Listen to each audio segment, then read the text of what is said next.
Okay, good. So we are going to talk in this session of the series about resurrection. So far we spoke about the end of days, and we spoke about Armageddon.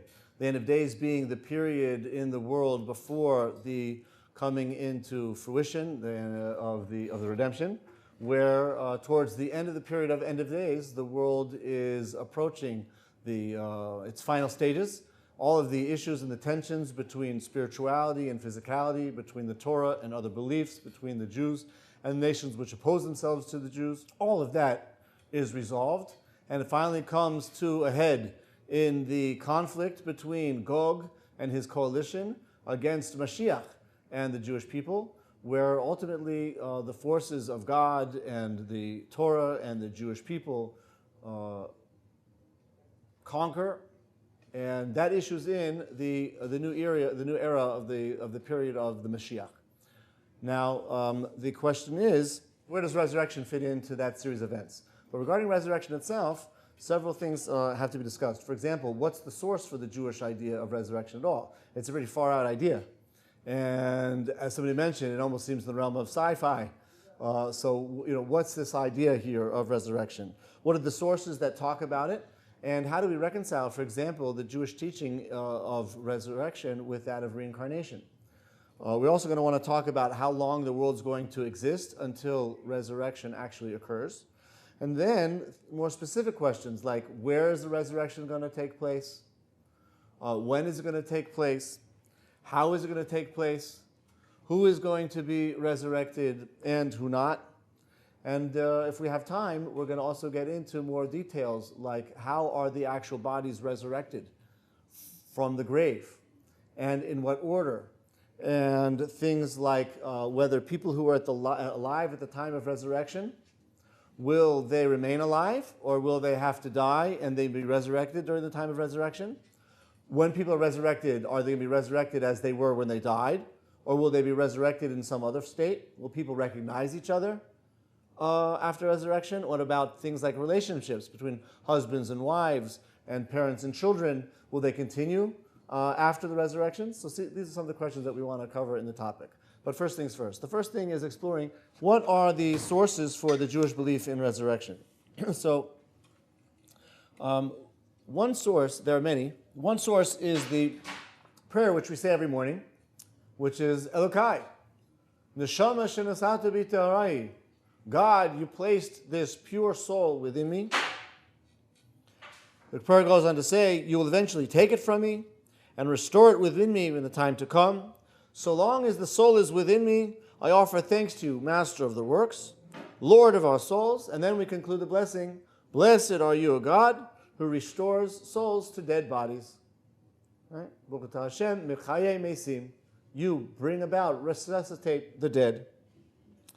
Another source is in the actual Shemona Esrei, the Amida, the quiet, silent, standing prayer that we say most days, 3 times daily.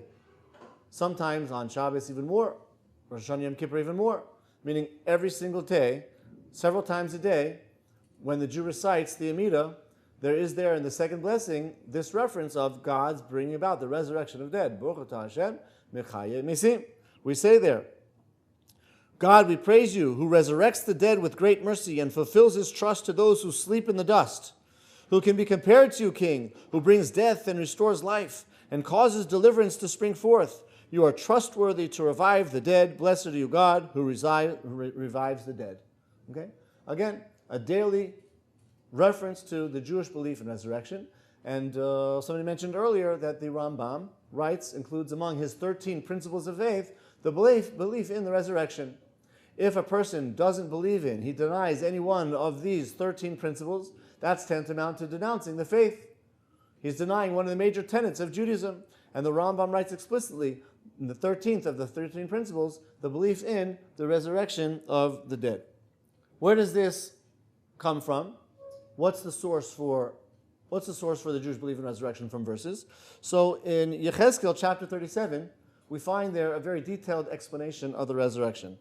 There, Yechezkel says, the hand of the Lord came upon me and carried me out in the spirit of the Lord. This is the famous prophecy of Yechezkel in the dry bones. And the hand of the Lord came upon me and carried me out into the spirit of the Lord and set me down in the midst of the valley that was full of bones. This is what Yechezkel sees, that God brings him into a valley, and the valley is full of bones.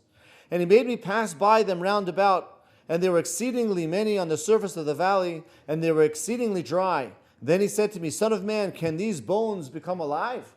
Can these dead bones that you see be brought back to life? And I answered, the prophet says, Lord, only you know. And God said to me, prophesy over these bones and say to them, dry bones, hear the word of the Lord. So says God to these bones, behold, I will cause a spirit to enter into you, and you shall live. And I will lay sinews upon you, and I will make flesh grow over you, and cover you with skin, and put breath into you, and you will live, and you will then know that I am God. This is what God conveyed to the prophet Yechezkel. So the prophet continues and says, so I prophesied as I was commanded, and there arose a noise when I prophesied, and behold, a commotion, and the bones came together, bone to bone. And I looked and saw sinews were upon them, and flesh came upon them, and skin covered them. But there was still no spirit in them. The bodies were conjoined. Therefore prophesy and say to them, God says to the prophet, so says God, I open your graves and cause you to come up out of your graves as my people, and bring you home to the land of Israel. Then you shall know that I am the Lord, when I open up your graves and lead you up out of your graves as my people, and I will put my spirit into you, and you shall live on the land. So you see here from Yechezkel an explicit prophecy of some time in the future when the dead Jewish bodies will be brought out of the graves, literally connected, part by part, bone by bone, sinew by sinew, muscle by muscle, reconstituting the bodies, returning the Jewish people to the land of Israel, and instilling with them their life. Now, you could understand this metaphorically. Maybe it's referring to some point in the future when the spiritual state of the Jewish people will be such that they'll be wandering on the world spiritually like dead people. And God is telling to the prophet, you will become assembled and reunited and joined. There will be a Jewish renaissance which rebuilds each individual, bringing him back to life. An individual will join individual, and the people will be brought back to the land. And there in the land, when they return to Israel, they will be given a new spirit imbued by God, and they will be returned back to the ways of God. You can certainly understand that metaphorically. The problem is that the Rambam doesn't do that. The Rambam says as follows. The Rambam says that the concept of resurrection, which is well known among our people and accepted throughout all its circles, and which is often mentioned in the prayers and the Agadic teachings and the supplications with which the Talmud and the Midrashic literature are replete, signifies the following. The soul will return to the body after they have been separated by death. No Jew has disputed this concept, and it cannot be interpreted other than literally. One may not accept the view of any Jew who believes otherwise. The Rambam then continues and says, I shall explain why, because the Rambam wrote a work called the Treatise on Resurrection. And there's a whole work on the Rambam which is dedicated to this topic. And there he writes, why should we not interpret these verses regarding the resurrection allegorically, as you have done with other many biblical passages? We could say it's all a metaphor, departing from the literal meaning. The reason is as follows. The concept of resurrection, namely that the soul will return to the body after death, is expressed by Daniel. We saw Yechezkel, but there's also a reference in the book of Daniel, chapter 12, in such a manner that it cannot be interpreted other than literally. And he writes, this is from the book of Daniel, many of those who sleep in the dust of the earth shall awaken, some to everlasting life, and some to reproach and everlasting contempt. So according to the Rambam, the wording in the book of Daniel, which refers to resurrection, cannot be understood metaphorically alone, but rather must be referred to literally, because it's talking about the bodies in the dust being brought back to life. Daniel was likewise told by the angel, now go your way to the end and rest, and you shall arise to your destiny at the end of days. Meaning, you will die, but you will arise at the end of days, fulfilling the prophecy of resurrection. So even if we understand these verses on a metaphorical level, the Rambam writes that it's clear that they cannot be taken out of the literal meaning either. So that these references to resurrection must be understood as being literally taking place as well. Somebody was going to say something? Yeah. Wait, do even cremated people get resurrected? Because you're saying bone by bone, signing by signing. Yes, that's a very good question. And the truth is that there's nothing that would prevent a person who was cremated from being resurrected just because they were cremated. And say, for example, many Jews were burned at the stake, specifically in order to maintain the honor and the glory of God. And shall we say, just because their bodies were burned, that would somehow prevent them from meriting resurrection? They gave up their lives willingly in order to glorify God's name. They should therefore be prevented from seeing the glory of God at the time of resurrection. Rather, you see from here, it's not the issue of burning the bone which would be a problem. If there is a problem about cremating specifically that would prevent a person from being resurrected, it would be based on the following teaching, where the Gemara says that anybody who denies resurrection will not merit experiencing it. Why? You don't believe in it, so you're opting out of it. Now, somebody who cremates the body, either has their own body cremated or somebody else's body, yeah? What they're basically saying is, as far as I'm concerned, this is the end of the body. Even if they believe in the soul. But they say there's no other purpose of the body. There's no need to bury. I have no belief that the body will be resurrected. So as far as I'm concerned, we might as well just burn it. If that's a person's intention, then it's not the cremation per se which is preventing the resurrection, but it's the expression of disbelief in resurrection that would do so. Okay? Now, if you have a person who, for example, was cremated because they didn't know any better, they didn't realize that it was an important Jewish teaching not to be cremated, but to be properly buried, and didn't understand that it was a Jewish teaching that there's a belief in the resurrection, and because of this, they ordered themselves to be cremated, for example. So then, to the extent to which they understood what they were doing, they would be held accountable, but to the extent to which they would not, they would not. Right? So therefore, clearly God has the power and the control to do everything and anything, and He can resurrect anybody from anything that happens to it. But if a person orders to be cremated specifically as an expression of their disbelief in God or disbelief in the resurrection, so they could therefore be barring themselves from resurrection for that reason. Not because of the act, but because of the belief that it expresses. Yeah. What are some sources that further develop this idea of the Jewish belief in resurrection? Pirkei Avos says, Rabbi Elazar Kappa, this is Pirkei Avos, chapter 4. And by the way, I mentioned earlier the Rambam. The Rambam is in this discourse, it's called Ma'amar Tchias HaMesim. Ma'amar Tchias HaMesim is this discourse on the resurrection, chapter 4. That was in chapter 4. So Pirkei Avos, chapter 4, Mishnah 29 says, those who are born are destined to die, and those who have died are destined to live. Where will they live? In the form of resurrection. This is in Pirkei Avos. The Gemara in Sanhedrin, chapter 9, page 90, says that, how do we know, where do we see a reference in the Torah for the belief in resurrection? So the Gemara brings an interesting example. It quotes a verse in the Torah where God says, I am going to establish my covenant with Abraham, Isaac, and Jacob to give them the land to live upon. But the Gemara actually notes that in truth, the patriarchs didn't actually ever have that promise fulfilled. Abraham lived in the land, and so did Isaac, and so did Jacob. But it's not that they were actually ever given the land as an inheritance. That only happened much later, once the Jews came into the land of Israel, and it was divided up by the different tribes. So the Gemara sees from here an indirect reference in the Torah to God's giving the land to Abraham, Isaac, and Jacob at the time of resurrection. They will also come to life and be among those who will inhabit the land of Israel at that time. There's another interesting discussion also in Sanhedrin, page 91, where the certain emperor said to Rabbi Gamliel, he said, I understand you Jews believe in resurrection. He says, I don't understand that. That doesn't make sense. Like, where does that come from? So the emperor's daughter was there, and she asked the rabbi for permission to answer her father instead of the rabbi. And she said, tell me, father, we have two artisans in town. One makes vessels out of liquid, and the other makes the vessels out of the earth. Which one makes vessels out of liquid? What's that referring to? Molten glass, I suppose. Yeah? Glass. Right? We have a person who makes vessels out of glass. Another one is a potter. He makes out of. Who's more experienced? Who's more... Right? Which artisan is more sophisticated? So he said to her, obviously, the artisan who makes the glass vessels, that's a greater art than one who makes it out of clay.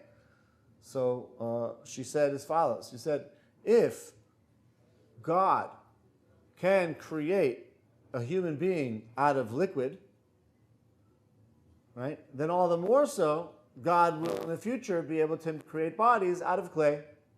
If God is responsible for bringing about the production of a human being through intercourse, which involves a liquid, then all the more so he should be able to do the more simple task of bringing the bodies which have already existed out of the ground. Right? So this is what she says. Now, regardless if the argument is true or not, or to the extent to which it's persuasive, the Talmud at least brings this as a source for resurrection. So you see from here, it is an authentic Jewish idea that's discussed in the Talmud. The Gemara also describes a kind of conversation that took place between Rabbi Meir and Cleopatra. The Gemara says that Cleopatra says, I accept the idea that there is resurrection, and that you Jews believe that, I'm willing to accept. But tell me, according to your understanding of resurrection, will the bodies that are resurrected come about out of the ground clothed, or will they be naked? So he says you can learn from the example of a wheat kernel. A wheat kernel is basically buried and planted naked, right? The kernel alone. Nevertheless, when it comes out of the ground, it's enclosed with many sheaths. So all the more so, the righteous who are buried in burial shrouds, when they come out of the ground, they will be covered with different types of clothing and so forth and so on. It could be a metaphor for the fact that they will be kind of enveloped in garments of merit and of light and of this type of a thing. But again, you see a source for the Talmudic belief in resurrection. And then there's another teaching, again in Sanhedrin, page 92, where the following discussion takes place between Rabbi Tavi and Rabbi Yoshaya. There's a verse in Proverbs, which the Gemara quotes, which says there are three things that are never satisfied. Three things which are never satisfied. Two of the things that are discussed there are the womb and the grave. The womb and the grave. So the Gemara wants to know, what's the importance of the juxtaposition between the womb and the grave? That's in order to tell you that just like the womb receives and then brings forth a live body, so too the earth, like the womb, will receive a body, yes, and give forth a body in life. So we see here then this teaching of resurrection. The Rashi makes an interesting point that when the womb takes in what it receives, it does so in silence, in privacy.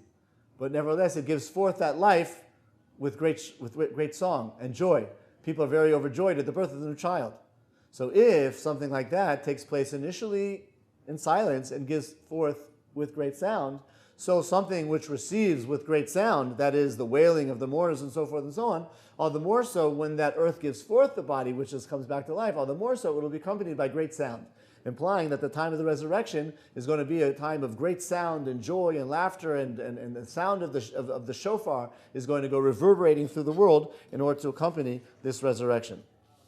So these then are many different sources from verses, Talmudic teachings, and also later commentaries which establish very clearly that the belief of resurrection is an authentic Jewish belief. Okay? Let's see now some of the ways in which resurrection raises types of interesting questions. For example, there's also a Jewish belief in reincarnation.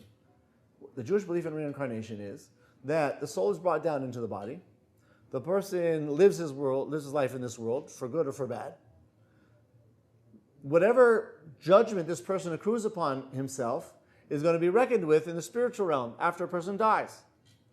That can have several repercussions. One might be the judging of the soul in the spiritual realm, and it stays there in either heaven or hell, meaning Gan Eden or Gehinnom. Okay? Another possibility is that it might be judged on this soul to return back into the physical world, in order to either take advantage of things that it missed out on the first time around, or make up for things that it harmed, damaged. That's the belief, the Jewish belief in reincarnation. The soul is reintroduced into a new body, and now the soul occupies a different body in this world. According to Jewish belief, a person can be reincarnated several times, right? We're not talking about resurrection, we're talking about reincarnation. A person can be reincarnated several times. He can be brought to life, die, be judged to come back several times. The question as far as resurrection is concerned is, if a soul was reincarnated into several bodies, which of those bodies will ultimately be resurrected? Yeah? Which of the bodies will be resurrected? One, or several, or all? Yeah, that's the discussion here. So the Zohar actually addresses this point and says that it actually says that there's a difference of opinion about what will happen as far as which of the reincarnated bodies will be resurrected. According to one opinion in the Zohar, only the last body of the reincarnated bodies will be resurrected. And what's this based on? Since it's the last body that was reincarnated, that's an indication that that this body has finally rectified what needs to be rectified. The proof is that the soul is no longer reincarnated into this world. So that final reincarnation is the one that actually perfected the soul, enabling the soul to stay in the spiritual realm without having to come back. And therefore, it's that last body, therefore, that's going to be meriting the resurrection. Okay, that's one opinion. According to another opinion in the Zohar, all of the bodies are going to be resurrected.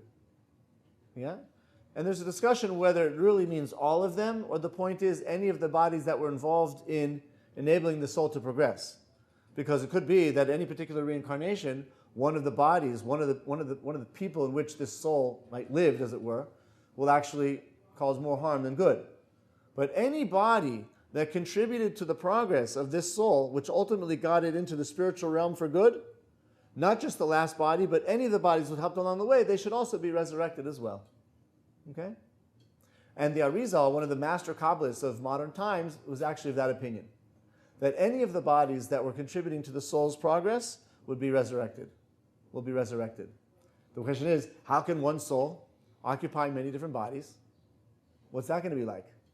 Yeah? It sounds like there's actually going to be one soul which is inhabiting many different bodies simultaneously. So there's an analogy that's used to explain that. Just like one candle can be used to light 5 without diminishing its own light at all, so too one soul can be igniting, right, 5 different bodies without diminishing its own intensity at all. And in this way, all of these 5 bodies are really like parts of, limbs of the soul. Okay? So that actually in that realm, not viewed as different bodies, but different limbs of the person. Just like now, we have one soul, we have 2 legs, 2 arms, right? And the arms and the legs are different, but they operate in conjunction. So too, these bodies are going to be like associated with one soul, and therefore be the collective body of that one soul. Yeah, that's the idea. Yeah, what were you going to say? I just have a question about the resurrections. The reincarnation. Mm-hmm. Like if I'm a Jewish guy, yeah, and I get reincarnated, am I necessarily like reincarnated to like look the same, or am I a male or a female? Yeah, I mean the topic of reincarnation is a whole topic on its own, which we can have a whole separate lecture on. Yeah, yeah. But just to answer that question without going into too much detail, maybe on our final session we can talk about reincarnation in more detail. I mean to say reincarnation in more detail. But no, the idea is that the soul is reincarnated into a different physical body, a totally different person. Yeah, there might be some spiritual affinity between the person from a previous lifetime and this lifetime because they're coming from the same soul, but they're not physically going to be looking the same necessarily. Yeah. Now, the question is, after that little digression, reconciling the Jewish belief in reincarnation and resurrection, namely, which of the bodies will be resurrected? And it seems that the accepted opinion is going to be that any of the bodies that contributed to the soul's progress will be resurrected. When is the actual resurrection going to take place? How long will the world exist? So the Gemara in Sanhedrin, page 97, brings a teaching by Rav Katina. And the Gemara says there that the world will exist for 6,000 years, and for 1,000 years it will be destroyed. And what's this based on? The teaching in Yeshayahu, Isaiah chapter 2, verse 11, which says, and God will be exalted alone on that day. God will be exalted alone on that day. And there's another verse which tells us that a day of God is 1,000 years. So from here the Gemara derives the idea that the world will exist as we know it for 6,000 years. And then there will be one of God's days when He is alone. There's nothing other than God. That's going to correspond to the idea of the world existing for 6,000 years, and for another 1,000 years it remaining fallow or lying in a state of desolation, where God alone exists.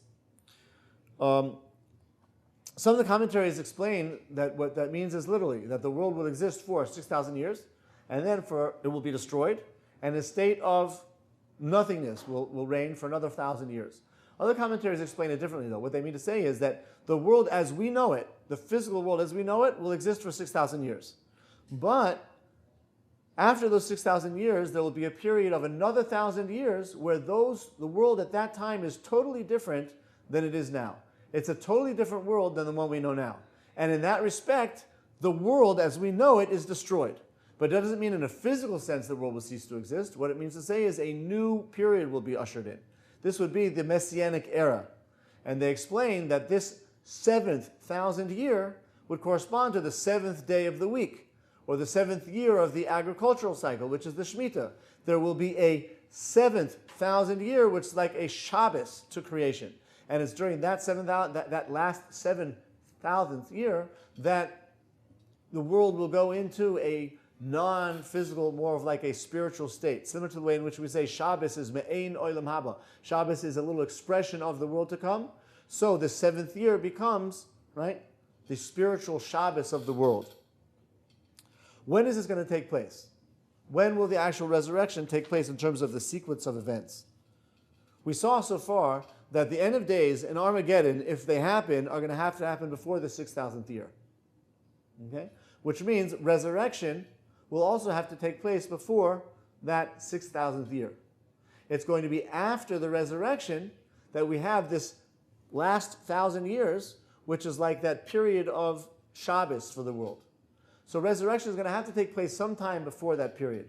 The question is, where do our sources say, if at all, where is going to take place relative to the actual coming of the Mashiach? Okay? How much time is going to lapse between the end of days, Armageddon, the coming of Mashiach, and resurrection? Okay? Before the actual world goes into this state of this new world order of the 7,000th year. So we have an inkling into this from what the Rambam says. The Rambam writes in the Hilchos Melachim, chapter 11, and he gives us an insight into the sequence of events, what's going to be happening towards this period. He writes, if a king will arise from the house of David, okay, that's a descendant of the king of David, who, like David his ancestor, delves deeply into the study of Torah and observes its mitzvahs as prescribed by the written law and the oral law. And if he will compel all of Israel to walk in the ways of the Torah, meaning a great Torah scholar rises and inspires the Jewish people to return to the study of Torah and the observance of the mitzvahs. And he goes on to fight the wars of God, which could be understood literally as fighting the wars of God, maybe associated with the wars of Armageddon that we discussed, but it's not limited to that. He might be fighting the spiritual wars of God, right? He's waging in a battle against the forces of impurity. We can, he says, given these signs, assume that he is the Mashiach. Then the Rambam goes on and says, if he succeeds in the above, and then he goes on to building the base of Mikdash on its site in Jerusalem, and gathers the dispersed remnant of Israel, then we're going to know he's definitely the Mashiach. So that seems to be the order of events, right? There will be a great Torah leader. He will inspire the Jews to return to Torah. He will be associated in bringing the Jews back to the land of Israel. He will then be involved in building of the temple, at that overcoming the forces against all of that. And at that time, we can know for sure that that person is the Mashiach. This implies that there will be a gradual progression of history towards resurrection.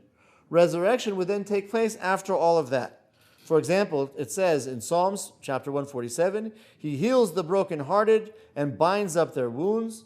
The Midrash tells us that that's a reference to resurrection. He will heal the brokenhearted, meaning those Jews who are in exile and have been oppressed.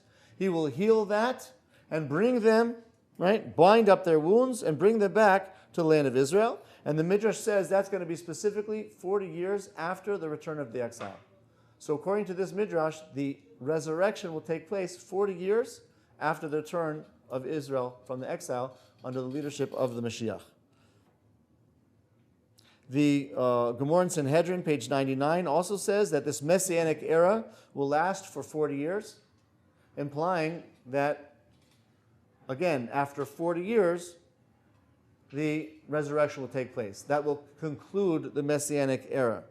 And then there are different opinions as well. Some say that it's 40 years, others say that it's 70 years, and others say that it's 400 years. Okay?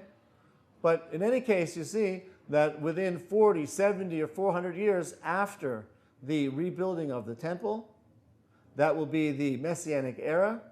Things will come to their final close, and that will initiate the period of resurrection. One of the commentaries makes an interesting explanation about this number 40.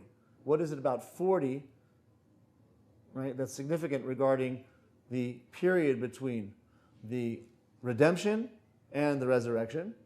He says we find throughout the Torah that the number 40 represents a transmutation, a type of metamorphosis. So, for example, the flood was 40 days, corresponding to the metamorphosis of the world from a state of impurity to purity. Or we find, for example, that Moses was at Sinai for 40 days, bringing about the change between a world without the Torah and the world with Torah.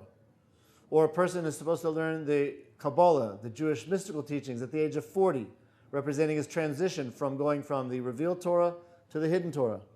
Or we find, for example, an embryo is considered to become a fetus at day 40, representing that change from potential life to actual life. And we find other cases as well where the number 40 is symbolic of this transition, this metamorphosis. So the period of the Mashiach, the Messianic era, which is after the wars of Armageddon and bringing the world to its serene close, is going to take place over 40 years until it's finally ended by resurrection. There are different opinions about how the resurrection is actually going to take place. Some say that people will be called to life like a roll call, alphabetically. People with the name Aleph first, then Bet, then Gimel, which means that Avram and Odom, for example, or Aharon, yes, would be raised first. Moshe would be later, yeah, and others even later. Others say that even if they're called up all alphabetically, it might go by sequentially by generation. So the generation of Avram would go first, and the generation of Aaron would only go later. But in any case, there's this kind of suggested order about how people will be resurrected. Another interesting question is, does the resurrection necessarily have to take place after all of this sequence of events that we've described? Meaning, does it necessarily have to wait for the coming of Mashiach, the ingathering of the exile, the rebuilding of the temple, setting in the Messianic era, at the end of which only will you have resurrection? Or is it possible to have resurrection taking place earlier, a type of pre-resurrection? So there are sources which indicate that even though there's going to be a general resurrection at the very end that we've been speaking about until now, there's still going to be this pre-resurrection. Who's going to merit being part of the pre-resurrection? So some of those sources say that the very special righteous individuals will merit being resurrected early on as a reward for the great service of God and the fact that they lived their entire lives with the anticipation and the hope that there would be a resurrection. They merit being resurrected early to see all of these events take place. It's part of their reward for desiring that outcome. They're actually resurrected earlier in order to see it. The Midrash Rabbah at the end of Parshas Ekev says that Moshe Rabbeinu will also be resurrected earlier together with Eliyahu Hanavi in order to accompany the arrival of the Mashiach, applying that they'll be resurrected earlier. Tosfos and Psachim, page 114b, and other sources as well, mention that not only Moshe, but also Aaron and his sons will be resurrected earlier as well. And the reason is that Moshe will have to be there to help guide the Mashiach with Torah teachings, and Aaron and his sons will be there in order to help inaugurate the temple service, which is built by the Mashiach. But again, you see this idea that certain individuals will be resurrected even early on, before the general resurrection takes place. Another midrash actually says that one of the reasons why Moses was buried in the desert and didn't come into the land of Israel was so that he and his entire generation should be resurrected in order to come back into the land of Israel and welcome and greet the coming of the Mashiach. So if you combine all of these sources together, you see that certain righteous individuals, including, for example, Moshe and Aaron and the sons, and even the whole generation of those who wandered in the wilderness, all of these people are potentially going to be resurrected earlier on, even at the beginning of the revelation of Mashiach, and even before the ingathering of the exiles and the building of the temple. There will be these resurrected people living among those who are living at that time. That's a very interesting point, and it raises the question about whether Mashiach himself could be among those who are resurrected. Right? If the righteous might be resurrected earlier, including Moshe and Aaron, his children, and others, so maybe Mashiach himself could be of the resurrected. Right? Is it possible that maybe Mashiach will be of those who are resurrected earlier, and they'll be accompanied, and he'll be accompanied by all of these righteous individuals, and that will inaugurate the period that we're talking about? So it's an interesting question. From the Rambam, when we saw, that sounds not to be the case. That Rambam that we saw in Hilchos Malachim, chapter 11, sounds like it's a gradual process. There will be a living person who demonstrates his Torah knowledge, his ability to inspire the Jewish people and bring them back to Torah observance and belief. He'll go on to catalyze the return of the Jews to Israel and build the temple. All this implies, in the language of the Rambam, a natural, gradual process that's initiated by a person who's living at the time of the redemption. So it would seem that that's not the case. However, a very well-known and well-accepted opinion, the Abarbanel, who wrote another work which was about things having to do with Mashiach. The name of his work was called Yeshios Meshicho, the salvation of his Redeemer. There he writes that, generally speaking, the Mashiach will be revealed among, as somebody who's living among the generation in which he's revealed. However, in a state of great merit, the Mashiach can even be among those who are resurrected. Very, very interesting idea. And he brings two sources for this. One is a midrash in what's called Tractate Derech Eretz Zuta. And there it says, 9 people went into the Garden of Eden alive. And one of the people that's mentioned there is Mashiach. So if Mashiach is being described as going into the Garden of Eden, it applies that it is somebody who was living, was transported into the spiritual realm in a way which is different than an ordinary death. And that person will be revealed again as Mashiach. Okay? That's what he says. He also brings another example, which is brought by this Dei Chemed, who brings a Gemara, where the Gemara in Sanhedrin says, who is Mashiach? We don't know, who's Mashiach? So my answer is, it depends. If you're talking about somebody who's alive now, in our times, meaning the times of the Talmud, Rabbi Yehuda Hanasi, Rabbi, he would be the candidate to be the Mashiach. However, it's somebody who already lived in the past, that would be Daniel. Okay? The prophet Daniel. Daniel himself, we saw, prophesied about resurrection. So the Dei Chemed makes the comment that you see from the Gemara's discussion that it considers the possibility that even somebody who lived and died, namely Daniel, could also be the Mashiach. So according to this, Mashiach could be a very righteous individual who could have been the Mashiach because the generation didn't merit his being revealed. That person died, but he could still come back and be the Mashiach. How so? During the early phase of resurrection. According to this, then, you could have somebody who was living, someone that we know, died, and then be resurrected sometime in the future as the Mashiach in order to initiate all of this procedure, all this process. Interesting idea. Well, were you going to say something before?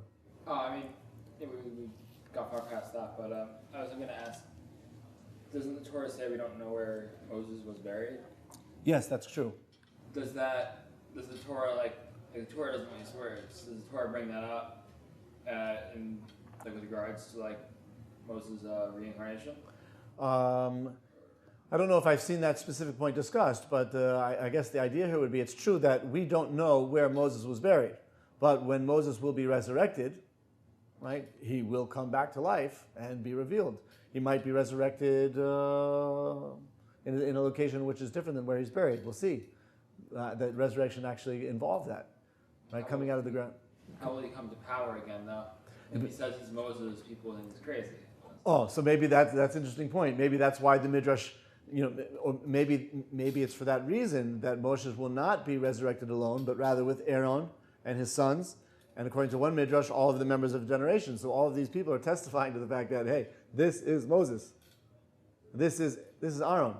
And therefore the Mashiach will accept the guidance of Moshe and Aaron regarding the Torah teachings and the construction and the running of the Beis Hamikdash. It's a very interesting point you're raising. Yeah, it could very well be. Yeah. Okay. In the few minutes that we have left, let's just discuss where the resurrection is actually supposed to take place. According to our sources, where will this resurrection be? So the real question that's asked by the Gemara is, will the dead who are buried in the diaspora merit to be resurrected or not? Or is it only going to be the Jewish people in the land of Israel? We know there's a great tradition that the Mashiach will be revealed in Jerusalem and enter the Holy Temple Mount from the special holy Eastern Gate. And it's for that reason that many Jews throughout the millennia have preferred to be buried on the Mount of Olives, opposite that Eastern Gate, so that when Mashiach comes and they'll be resurrected, they'll be actually there on location, firsthand, to accompany the Mashiach as he enters into the Temple Mount from that Eastern Gate. Yeah? But the question is, will only the Jews who are buried in the land of Israel merit resurrection? Or will the resurrection apply to Jews outside of the land of Israel as well? So the Gemara in Ksuvis, page 111, brings the opinion of Rav Eliezer, who says, the dead of the diaspora will not be resurrected. They will not be resurrected. And he brings a proof from the verse in Yehezkel, chapter 26, which says, I shall bestow glory upon the land of life. What does this mean? When talking about the resurrection, he will bestow glory upon the land of life. He says, this implies that the dead of the land which houses God's glory will be resurrected, meaning those dead of the land of life being Israel, the dead in the land of Israel, they will be resurrected. However, the dead of the area which the land is which is not for the house of God, meaning in exile in the diaspora, they will not be resurrected. That's one opinion in the Talmud. Therefore, according to this, Jewish people will not be resurrected if they are buried outside of the land of Israel. There's another opinion there. Rav Abba Bar Mamel says, it's also written in the book of Isaiah, chapter 26, the dead men of your people shall live, my dead body shall rise. Why is there a twofold mention here of the dead coming to life? He says, this implies that the dead men of your people refers to the dead of the land of Israel, and my dead body refers to the dead of diaspora. From here, there's indication that not only will the Jews buried in Israel be resurrected, but even those who are buried outside of Israel will be also resurrected. And then we're also asked on Rabbi Eliezer, the first opinion, you mean to tell me, Rabbi Eliezer, that all of the righteous people who lived outside of Israel, just because they were died, and were buried outside of Israel, will not merit resurrection? So what about all of their righteous dedication to God for their entire lives? You want to tell me they'll be barred from resurrection? So the Gemara actually answers that question by saying they will be resurrected, but the intention is that they will not be resurrected in the lands of the diaspora. Rather, what's going to happen is miraculous underground tunnels are going to transport those bodies underground and bring them to life in the land of Israel. So when the original rabbi says that the dead will not be resurrected outside of the diaspora, it doesn't mean that they won't be resurrected at all. It means that they won't be resurrected there. Rather, they're going to be traveling underground and brought to life out of the ground in the land of Israel, and they're going to be given their souls in the land of Israel. And the reason for this, the commentaries say, is that the period of a person's life, which is bringing him into a state of everlasting life, which is what resurrection does, will be specifically in the land of everlasting life. That is the land of Israel. So it's not that those who are buried out of Israel will be barred because they're outside of Israel, but rather the resurrection will not take place there. It'll take place in the land of Israel. However, only for those who merit resurrection. Okay? If this is so, some of the commentators ask, so why was Yosef, for example, or Yaakov, why were they so careful about being buried in the land of Israel? They should have known that whether they died in Egypt and buried in Egypt or not, they would still get to the land of Israel through these underground tunnels. So the commentaries answer, in their humility, they did not want to, number one, rely on a miracle, and number two, they weren't sure that they would be righteous enough to merit traveling through these tunnels. And number three, it could very well be that the traveling through this tunnel is not going to be the most pleasant experience. And therefore, they wanted to be buried in the land of Israel in order to be as close to the resurrection that is taking place. With that being said, even the Jews who lived outside of the land of Israel will also be resurrected. According to this, the commentaries also note that not only will the bodies be resurrected in the land of Israel, but they will only be brought back to life once they emerge from the land of Israel. So that the bodies are going to somehow be constructed, I suppose, underground, be brought out of the earth in the land of Israel, and only after they come up into the land of Israel will they be given their new life. And this is based on a verse from Yechezkel that we actually read earlier, which was prophesizing about the resurrection. And God there says, we saw, "Therefore prophesy and say to them, Thus says the Lord God, Behold, I shall open your graves and raise you up from your graves, my people, and I shall bring you to the land of Israel." So this implies the graves will be opened, the bodies will be brought to the land of Israel, and only afterwards does the passage go on to say, "And I shall put my spirit into you, and you shall live upon the land." So the indication is the bodies will only come back to life once they are brought back to the land of Israel.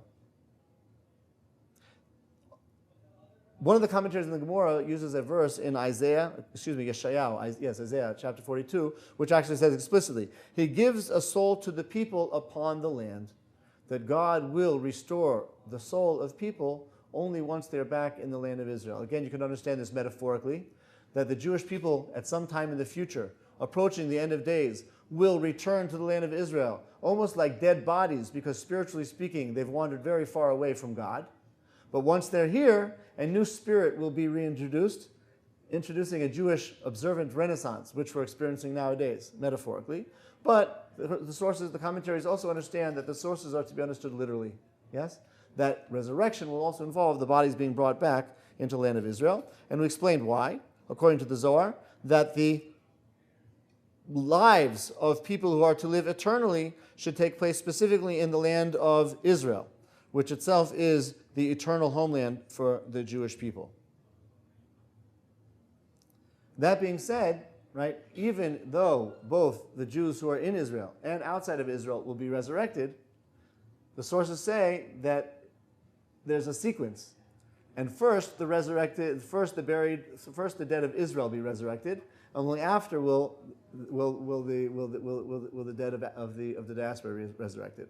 And in a way, this kind of makes sense. Room has to be made by those who are here to let the others come in. Yeah, but it's also an issue of precedence, and this is based on the teaching in Breshis Rabbah Midrash, which says, based on a verse in Psalms 116, "I will walk before God in the land of the living. The land whose dead are living is first to experience the days of Mashiach." Meaning those people who are living in the land of Israel are considered to be truly living, and they will be given preference in terms of coming back to life. And one of the commentaries, the Chesed Avram, actually says, again going back to this number 40, that there's going to be a difference of 40 years between the resurrection of those who are first in the land of Israel, and then only later those who are outside of the land of Israel. Mm-hmm. So far we've discussed basically the sources for the Jewish belief in resurrection, the sources in the Torah, the sources in the writings of the prophets, the sources in the Talmud, and the sources in the latter-day commentaries. We've also discussed different ways in which the ways in which this belief has been incorporated into our daily prayers, the Amida, the Modeani, the Elokai Neshama, the prayers that we make, and something that we should be looking forward to. And it's something we're required to believe, as the Rambam writes in his 13 principles.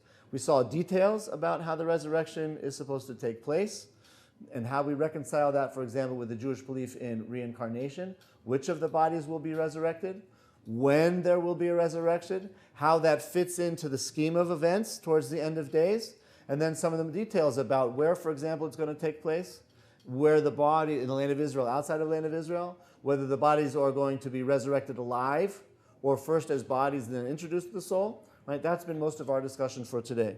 We're going to leave the rest of the discussion about resurrection for the next time we meet. That'll be tomorrow. And there we're going to be discussing more of the details of, for example, from what part of the body is the body actually resurrected. When people are resurrected, are they going to be resurrected as they were when they died? Or are they going to be resurrected in some new state? When people are resurrected, will they recognize one another? Will there be a relationship between husbands and wives and between other family members like parents and children? And what's going to actually happen to the people who are alive at the time of resurrection is another important question to discover, right? Are they going to just witness people popping out of the ground, or are they also going to have to undergo some type of resurrection themselves? And then finally, we'll want to conclude with another very fascinating question: is what about non-Jews? Where do they fit into all of this? Does the Torah teach a belief in resurrection for the non-Jews or not? So we basically covered the first half of the discussion. Hopefully tomorrow we'll complete the second half.